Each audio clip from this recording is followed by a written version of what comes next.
ഇന്ന് പുലർച്ചെ 3 മണിയോടുകൂടിയായിരുന്നു സംഭവം. റേഷൻ കട ആക്രമിച്ചത് ചക്കക്കൊമ്പനാണ് എന്നാണ് നാട്ടുകാർ പറയുന്നത്. റേഷൻ കടയ്ക്ക് സമീപത്തുണ്ടായിരുന്ന കൊടിമരം വൈദ്യുത ഫെൻസിംഗിന് മുകളിലേക്ക് മറിച്ചിട്ട് വേലി തകർത്താണ് ആന അകത്ത് കയറിയത്. കെട്ടിടം കൊമ്പുകൾ കൊണ്ട് ഇടിച്ചു തകർത്ത ശേഷം അരിച്ചാക്കുകൾ പുറത്തേക്ക് വലിച്ചിട്ടു. 2 ചാക്ക് അരിയും ആന ഭക്ഷിച്ചു.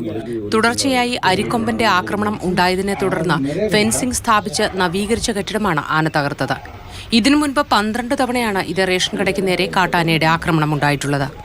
ഞാൻ മടുത്തു സംഭവം. ഇനി ഇതിങ്ങനെ മുന്നോട്ട് പോകാൻ പറ്റത്തില്ല. എനിക്ക് ഞാൻ ഉപേക്ഷിച്ചാലോ എന്ന് ആലോചിക്കാറ്.